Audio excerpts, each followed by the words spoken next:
नमस्कार, आप देख रहे हैं एमपी एक्सप्रेस लाइव टीवी। आज हम बात करेंगे हमारे ज़िले की वो परियोजना जो वर्तमान में उसका कार्य काफ़ी प्रगति से आगे बढ़ रहा है और ज़मीन पर कार्य भी दिखाई दे रहा है। आज हम बापचा रतनखेड़ी डैम को लेकर आपको एक नया अपडेट दे रहे हैं।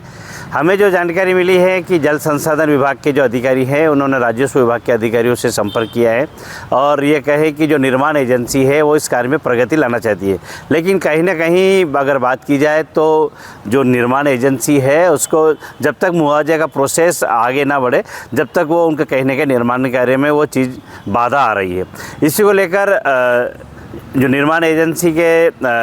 संबंधित अधिकारी हैं और जल संसाधन विभाग के अधिकारी, उन्होंने राजस्व विभाग के अधिकारियों से चर्चा कर इस चीज़ को कहीं ना कहीं अब ये जो कदम है आगे बढ़ता जा रहा है,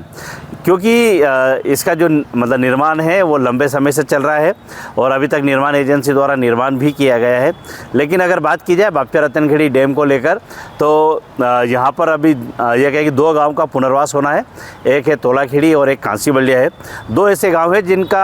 100% पुनर्वास है और पुनर्वास होना है तो उसका भी एक प्रोसेस है, क्योंकि जहाँ पर नई आबादी होगी वहाँ पर ग्राम आबादी के लिए ज़मीन आवंटित की जाएगी। फिर वहाँ की जो व्यवस्था है,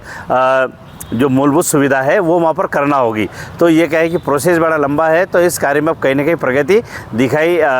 बहुत जल्द दिखाई देगी। अगर बात की जाए बापचा रतनखेड़ी डैम को लेकर तो यहाँ पर एक चीज़ और किसानों की आवाज़ बनकर आ रही है, वो ये है कि जो स्थानीय किसान है उनका कहना है कि जो बांध के अंदर जो हमारी ज़मीन जा रही, डूब प्रभावित जो क्षेत्र है वहाँ के जो किसान हैं उनके खेतों तक पानी नहीं पहुँच रहा है। किसानों की मांग है कि कहीं ना कहीं अगर हमारी ज़मीन जा रही है तो कम से कम हमारी जो बाकी ज़मीन वहाँ तक इसका पानी पहुँचे। अगर सरकार इसकी ओर भी ध्यान दे तो कहीं ना कहीं वो जो किसान की मांग है वो आने वाले समय में एक भव्य रूप भी लेगी और किसान इसको लेकर अपनी मांग सरकार के समक्ष रखेगी। बात की जाए तो कांसी बलिया, तोलाखेड़ी,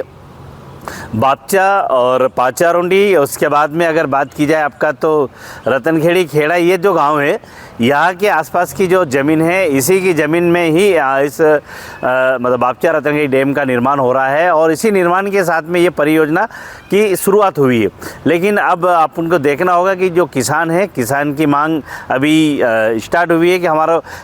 जब ज़मीन हमारी जा रही है तो हमारे खेत तक पानी पहुँचना चाहिए। इसको लेकर स्थानीय जो विधायक हैं मधु गहलोत, उनकी एमपी एक्सप्रेस लाइव टीवी से चर्चा हुई तो मधु गहलोत का कहना है कि मैं बहुत जल्द जल संसाधन मंत्री और इनसे मिलकर जो हमारे किसान हैं इनको खेतों तक कैसे पानी पहुंचे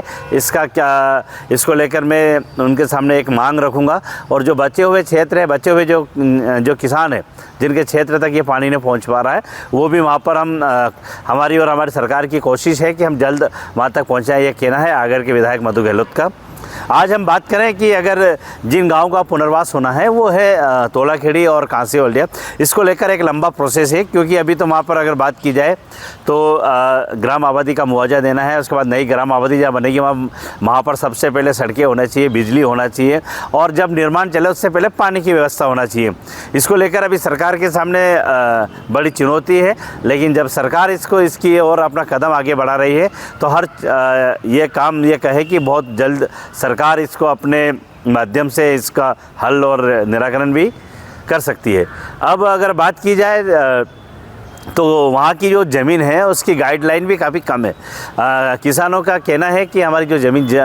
डूब में जा रही है, जब मुआवजा का प्रोसेस चालू होगा तो कहीं ना कहीं ये चीज़ें आएगी, क्योंकि सरकार की जो गाइडलाइन है वो काफ़ी कम है। तो सरकार की जो गाइडलाइन है उसमें किसानों की मांग है कि हमें स्पेशल पैकेज भी दिया जाए। तो स्पेशल पैकेज को लेकर भी हमारे स्थानीय विधायक मधु गहलोत से हमारी जब चर्चा हुई, उन्होंने कहा कि मैं इसको लेकर माननीय मुख्यमंत्री जी के समक्ष रखूँगा और जल संसाधन जो मंत्री हैं तुलसी सिलावट, उनके माध्यम से मुख्यमंत्री जी के साथ जाकर और हमारी मांग रखेंगे और हमारे क्षेत्र के किसानों को अधिक से अधिक मुआवजा मिले और इनके खेतों तक पानी पहुँचे। हम आपको बापचा रतनखेड़ी डैम को लेकर हर एक अपडेट आप तक मतलब पहुंचाते रहेंगे और आप